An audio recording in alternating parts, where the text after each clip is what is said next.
तर मुंबई पुण्याव्यतिरिक्त राज्याच्या इतर जिल्ह्यांमध्ये नेमकं काय घडतंय ते आता आपण बघणार आहोत। पाहूया जिल्ह्याच्या बातम्या। सुरुवात सांगलीपासून।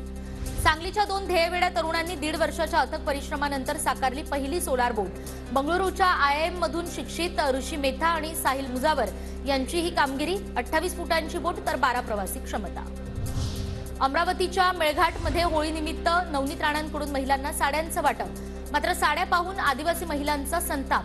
साडी दिली की मच्छरदानी, महिलांचा सवाल, व्हिडिओ व्हायरल। विठ्ठल मंदिर जतन आणि संवर्धनाच्या कामानिमित्त 15 मार्च पासून 1.5 महिना बंद राहणार।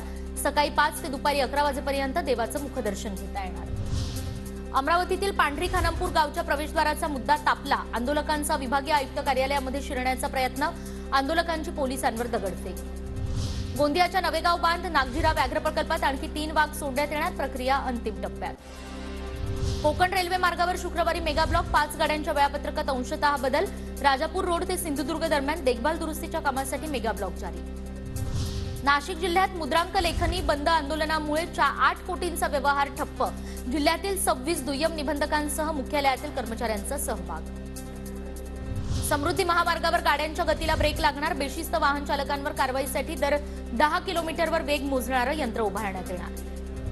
गडचिरोली जिल्ह्यात पुन्हा रानटी हत्तींची दहशत। भात शेतीची मोठ्या प्रमाणात नासधूस।